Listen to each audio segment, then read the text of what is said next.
O homem não nasceu para chorar. Joel S. Goldsmith. Capítulo 9. Domínio espiritual. A verdade está dentro de nós. Há um íntimo centro em nós todos, onde a verdade habita em plenitude, e conhecê-la mais consiste em abrir caminho para que o esplendor aprisionado possa escapar, do que buscar acessar uma luz supostamente fora. Robert Browning. Praticamente toda a experiência humana certifica exatamente o contrário do que diz Robert Browning. No sentido humano, forças de fora de nosso ser estão continuamente agindo sobre nós. Somos afetados pelo tempo, clima e alimentação, por crenças religiosas, raciais e nacionalistas, e por condições econômicas nacionais e internacionais. Sofremos a ação de germes, sofremos a ação da crença na velhice, hereditariedade, ambiente e pela educação ou a falta dela. E porque todas essas coisas são condições sobre as quais nós aparentemente não temos controle, é fácil culpar alguém ou alguma coisa por todos os nossos males e problemas. E frequentemente, se não há coisa alguma ou pessoa a quem se possa culpar pelas calamidades que desabam sobre nós, então a superstição pode lançar mão da astrologia, buscando as estrelas numa tentativa de determinar em que posição elas estavam quando nascemos, e então concluir que nossos problemas têm sua origem no portal das estrelas.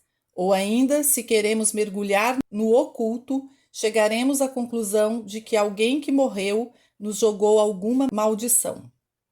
Ora, até que ponto do ridículo podemos chegar para encontrar um álibi para as nossas próprias falhas pessoais, e que desculpas fracas apresentamos a nós mesmos e a outros para evitar responsabilidades pessoais?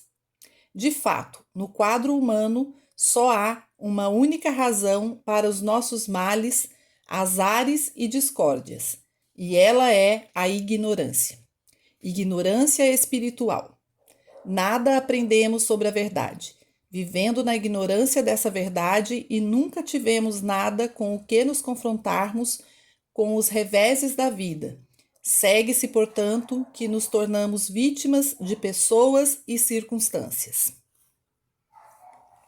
Toda a raça humana está na mesma situação. Pessoas no mundo inteiro podem realmente acreditar que estão sendo verdadeiras ao declararem que não são responsáveis por seus problemas. Mas isso é assim porque nunca lhes foi ensinado que não temos que ser vítimas de forças exteriores a nós mesmos. Essa é uma verdade que nunca foi ensinada para a humanidade.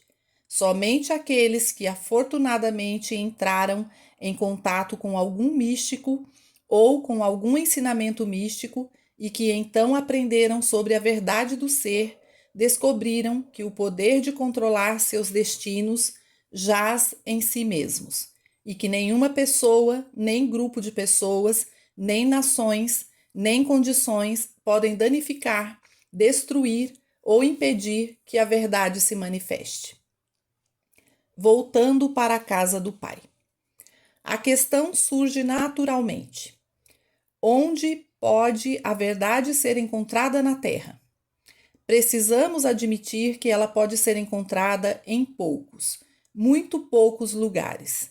E se é certo que ela é tão difícil de se encontrar, devemos concluir que somente aqueles que são guiados pela graça interior são conduzidos ao ensino espiritual, e então tornam-se imunes às coisas deste mundo. Realmente, ninguém no quadro humano se lamentaria tanto por seus problemas se não fosse ignorante da verdade do ser. Mas, depois de aprender sobre essa verdade, não se pode culpar mais ninguém no passado, presente ou a qualquer momento por seus males. A verdade do ser é que Deus criou tudo o que foi feito, e tudo o que Deus criou era bom. Ele fez o homem à sua própria imagem e semelhança, e deu-lhe domínio sobre todas as coisas na terra, nos céus e nos mares. Deus deu-lhe poder com esse domínio espiritual, e por isso o homem, imagem e semelhança de Deus, jamais pode reclamar que seus males vêm de alguém ou alguma condição, já que ele mesmo recebeu esse domínio. Mas a raça humana perdeu esse domínio e afundou no mesmo estado do filho pródigo, que dissipou sua herança divina e terminou com os porcos.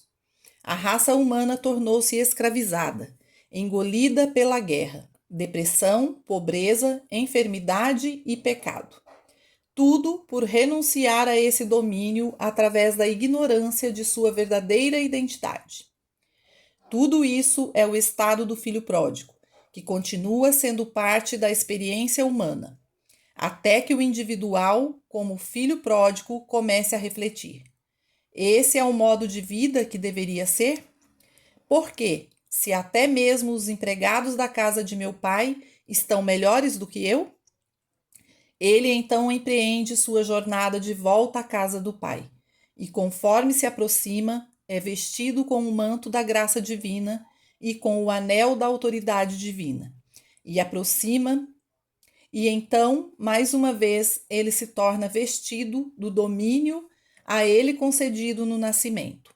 Quando a pessoa descobre um ensino espiritual que a coloca na via espiritual, ela finalmente é trazida de volta ao domínio que está em seu interior. Imediatamente então, ela perde o medo do homem cujo fôlego está nas narinas. Isaías 2:22. Ela começa a perceber: não temerei nenhuma condição que existe no mundo, pois eu e o Pai somos um, e o Pai é maior do que aquele que está no mundo. O Pai que está em mim é quem faz todo o trabalho. Quando a pessoa percebe esta verdade, ela já iniciou sua longa jornada de volta à casa do Pai, onde ela novamente se tornará consciente do domínio dado por Deus. E então não temerá as pessoas, individualmente ou coletivamente, ou condições e circunstâncias, porque ela sabe ser mestre de tudo isso pelo direito de seu domínio dado por Deus. O poder interior. A base de todo ensinamento espiritual é: eu e o Pai somos um. João 10:30. Filho, estás sempre comigo, e tudo o que é meu é teu. Lucas 15. Tomar tais verdades e habitar com elas na consciência, vivendo com elas dia a dia, restaura a sabedoria individual de que a graça de Deus lhe foi concedida e que por causa da graça a pessoa tem o domínio. No instante em que um estudante pondera, eu tenho domínio, a palavra eu começa a trabalhar em sua consciência, e então ele se recorda: não te deixarei, nem desampararei. Hebreus 13. E eis que eu estou convosco todos os dias, até a consumação dos séculos. Mateus 28. Se eu subir aos céus, lá estais. Se eu fizer a minha cama na sepultura, também lá estais. Salmo 139. Ainda que eu andasse pelo vale da sombra da morte, não temeria mal algum, porque tu estás comigo. Salmos 23. Então o estudante começa a perceber a natureza da palavra eu. Eu, dentro de mim, sou poderoso. Eu sou o caminho, a verdade e a vida. João 14. Eu sou o pão da vida. João 6. Eu sou a ressurreição e a vida. João 11. Este eu dentro de mim, este eu, esta verdade, esta graça de Deus, este Filho de Deus, esta unidade com Deus, este é meu pão, meu vinho, minha água, e portanto eu compreendo o que o Mestre quis dizer. Não andais cuidadosos quanto à vossa vida pelo que haveis de comer ou pelo que haveis de beber, nem quanto ao vosso corpo, pelo que haveis de vestir. Mateus 6. O que o mestre estava realmente dizendo era: não reze pedindo suprimento.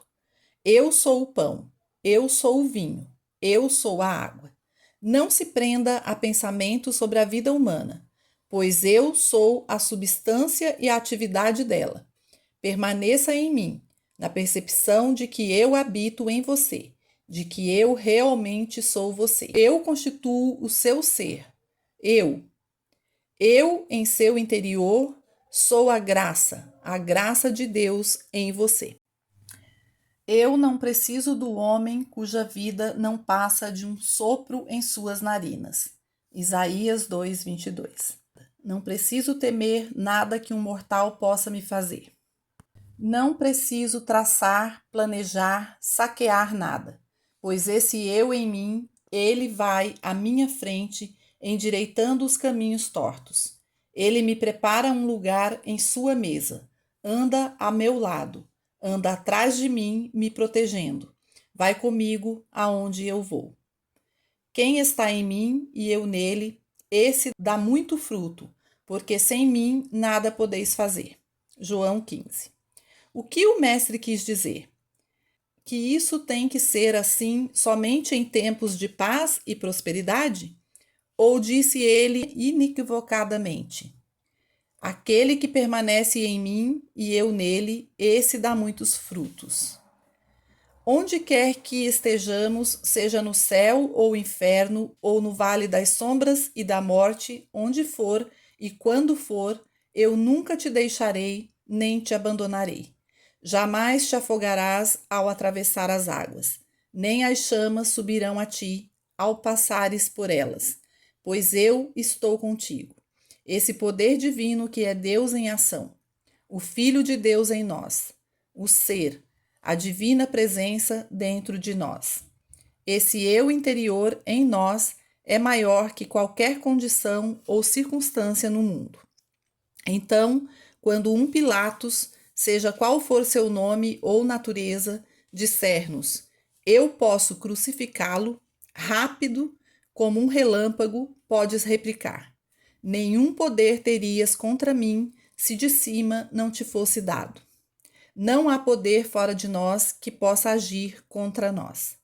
Todo o poder em nosso interior pode acalmar a tempestade e pode nos proteger do inimigo, porque ele revela que não há nem poder e nem inimigo fora de nós. Todo o poder nos é dado pelo alto. Negai a vós mesmos.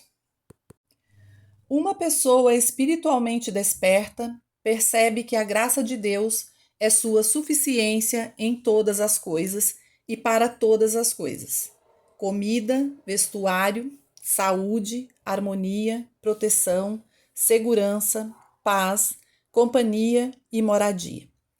Tal pessoa iluminada não mais procura pelo homem para suprimento, companhia ou moradia, mas deseja compartilhar o suprimento, a companhia e a moradia que ele tem.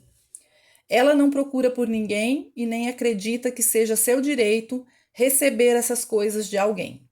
Mas agora, tendo retornado para a consciência do Pai e tornando-se morta para si mesma, morta para o seu eu pessoal, sua personalidade, suas posses pessoais, ela chega à realização de que do Senhor é a terra e a sua plenitude, o mundo e aqueles que nele habitam. Salmos 24. E tudo o que é do Pai é seu também. Portanto, ao invés de procurar por coisas ou pessoas, ela agora procura compartilhar e dar. É muito mais um fluxo de saída do que de entrada. Ela agora vive na verdade. A verdade não vem a mim, ela está em mim. Suprimento e infinita provisão, provisão de Deus, estão em mim. Isso não vem a mim, isso flui através de mim, para fora. A companhia de Deus está dentro de mim. Ela não vem a mim, e tudo o que eu busco é compartilhar essa companhia que Deus me deu. Uma semente por si mesma não é nada, e não pode se tornar em coisa alguma em seu estado de semente.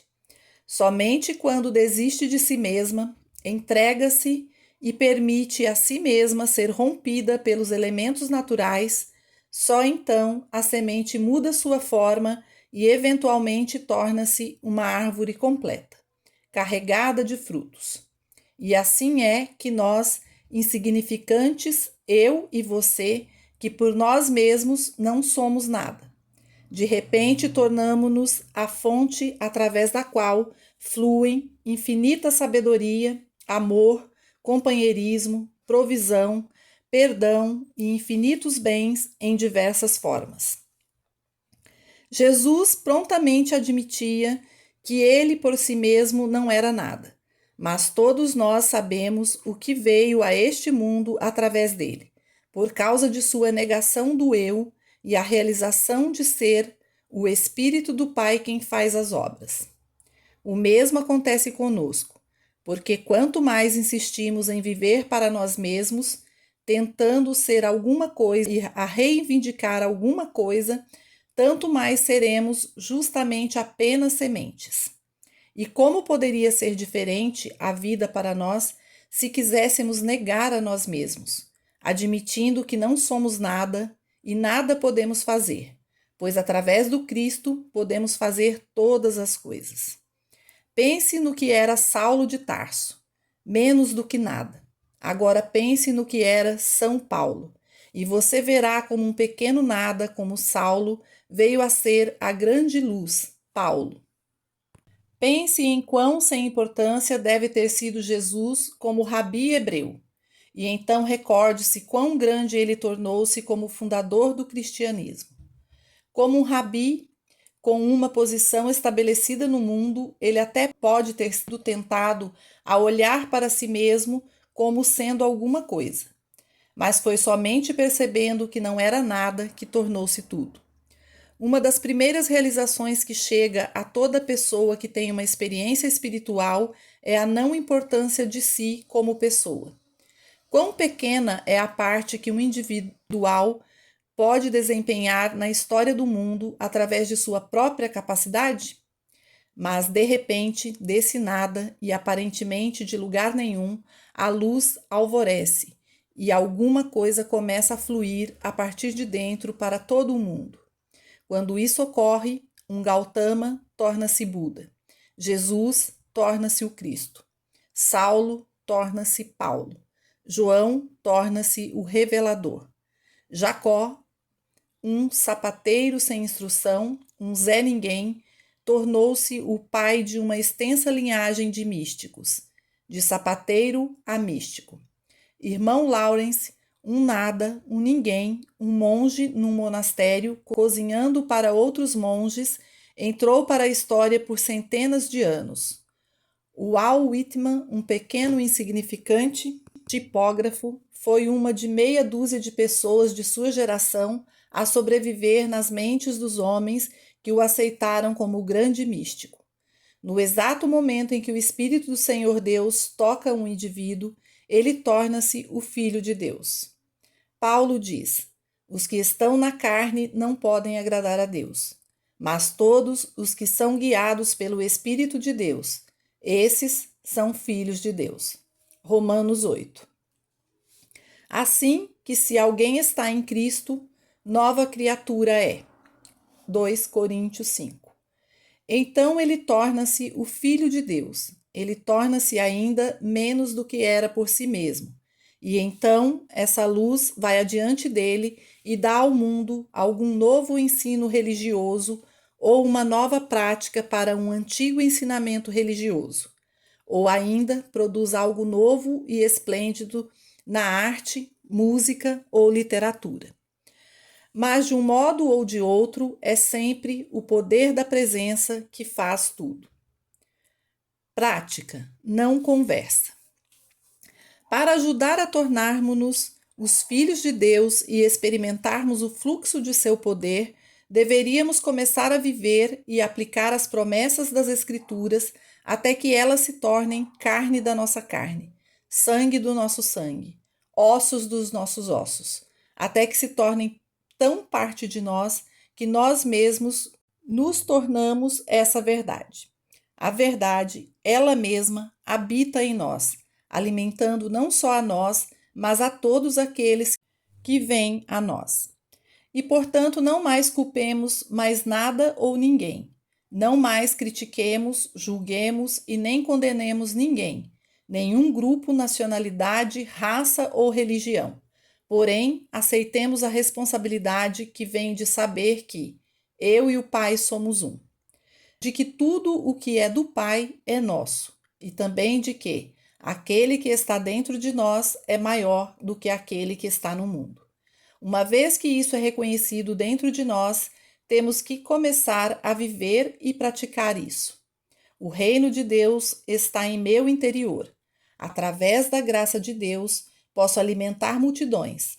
Posso compartilhar o alimento, companhia, amizade, serviço, todo o bem, pois do infinito que é o meu ser, eu posso começar a doar, mais do que esperar que alguém ou alguma coisa a partir do exterior supra minhas necessidades. Devemos praticar todos os dias, deixando o infinito fluir a partir de nós, mesmo que seja dando uma moeda ou um pouquinho de serviço aqui e ali, ou compartilhando uns poucos momentos de companhia. Se por alguma razão há aqueles que são incapazes de fazer isso, eles podem começar a compartilhar o perdão. Eles podem cuidar do sempre presente mundo de inimigos, pessoais, nacionais, raciais, e começar a perdoá-los, rogando para que a misericórdia de Deus abra suas consciências. Podem começar a rezar, não somente por amigos e parentes, mas pelos doentes e pecadores do mundo, pelos oprimidos e rejeitados. Uma reação possível a esse intento pode ser: mas eu estou tão abaixo dessas pessoas que eu deveria ajudar. Mas, nessa percepção, esquecemos que nós damos o que temos para dar. E se não tivermos outra coisa que não orações, então oraremos. Se não temos nada a dar senão perdão, então perdoaremos. Se não temos nada a não ser serviço e dedicação, é isso que daremos. Mas daremos. Isso é uma prática. Isso não é uma conversa. Não é como ler um livro e dizer: "Ah, que lindo!" É sair do livro e colocar em prática. Em outras palavras, é reconhecer que o infinito mora dentro de nós. E se tivermos apenas o valor de R$ 1 neste momento, deixemos ir pelo menos 10 centavos. Não fará diferença o quão pouco tivermos naquele momento. O que realmente importa é reconhecer que o infinito é a medida do nosso ser e agir como isso sendo a verdade, mesmo que neste momento possamos agir apenas com alguns centavos, ou preces, ou perdão. O caminho para a vida espiritual foi apresentado pelo Mestre, e por isso ele é chamado de o revelador do caminho. Eu desci do céu, não para fazer a minha vontade, mas a vontade daquele que me enviou. João 6. Ele mostrou a vontade do Pai na prática, curando e alimentando as multidões, perdoando os pecados, orando pelos inimigos e ensinando as lições que aprendeu de Deus. Se ele é o revelador do caminho, nós temos que seguir o caminho que ele nos mostra. E esse caminho é reconhecer que nós, por nós mesmos, não somos nada, mas tudo que o Pai tem, nós temos. Então podemos começar a compartilhar essa plenitude. O mundo perde a posse sobre nós. Não demora muito para que esse tipo de prática comece a surgir em nossa experiência, o que prova que, em alguma medida, recuperamos o nosso domínio. E agora o mundo não mais faz as mesmas coisas para nós como sempre fez, e certamente não as faz de modo tão duro. Eventualmente descobrimos que o mundo está morto para mim. Ele nada pode fazer para mim ou por mim. Meu reino não é deste mundo. Portanto, o mundo não tem nada bom a me oferecer e nada ruim a me fazer. O mundo não tem nada para mim, pois meu reino é o reino espiritual e eu recebo todo o bem de fonte espiritual. Muitos estudantes da verdade acreditam que seu estudo deveria lhes trazer mais bens materiais, de modo que continuassem a residir neste mundo. Somente que agora passariam a habitar com os bons aspectos, ao invés dos maus. Mas eles ainda não chegaram ao reino e jamais o alcançarão enquanto não morrerem para este mundo. Ou, como disse o Mestre, até que tenham vencido o mundo. Muitos deles não estão prontos para irem tão longe no caminho espiritual, a ponto de desistirem das boas coisas deste mundo, ou mesmo reconhecerem que não deveriam buscar por saúde, felicidade e abundância através do espírito. É muito interessante considerar, no entanto, que estar neste mundo, mas não ser dele, não significa asceticismo. Mas isso não envolve vestir-se de sacos e cinzas. Isso não implica em viver na pobreza ou em barracas. Não mesmo. Podemos estar neste mundo e desfrutar de todos os seus bens, mas sem desenvolver dependências deles, ou mesmo desejo por eles. E conforme eles aparecem em nossa experiência, permaneçamos como observadores, deixando que sejam úteis e nos ajudem. Em outras palavras, não há nada de bom que esse mundo possa fazer por nós, nem há nada de mal para nos atingir, pois, embora estejamos no mundo, não somos do mundo.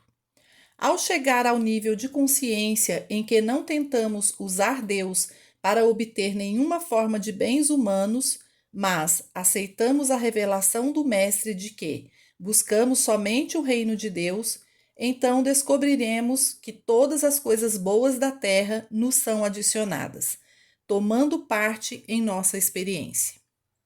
Permanecendo no reino. Um começo real é feito quando podemos aceitar que a revelação do reino de Deus está em nosso interior, quando começamos a perceber que a graça divina, a qual é a presença e o poder de Deus em nós, pode prover e nos proverá com todo o necessário para o nosso desenvolvimento. E quando chegamos ao ponto de não só não mais culpar ninguém pelos nossos problemas, mas também não mais nos demorarmos neles. Quando a verdade foi alcançada até certo ponto, podemos empreender o segundo passo, que é compartilhar. Não mais procuramos por companhia, mas damos companhia. Não mais buscamos suprimento, mas dividimos o suprimento. Não mais buscamos lucrar, mas buscamos apenas ser um instrumento pelo qual a graça de Deus flui para o mundo. Finalmente chegamos à experiência descrita por Paulo. Eu vivo, não mais eu, mas Cristo vive em mim. Gálatas 2.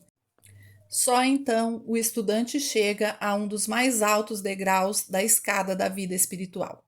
Sem esforço, sem trabalho e sem suor, a inspiração divina sempre trabalha dentro dele, realizando o que a ele é dado fazer. E ele pode, portanto, agir sem conflito e sem medo de falhar. Porque, mesmo que pareça que ele é quem está agindo, não é realmente ele, mas aquele que está dentro dele. E ele mesmo é apenas um instrumento através do qual tudo se realiza. Não faz diferença se o trabalho é ministrar a verdade ou ser instrumento de cura, ou mesmo se está na música, arte, literatura, construção de pontes ou publicação de jornais. Não importa qual é o trabalho.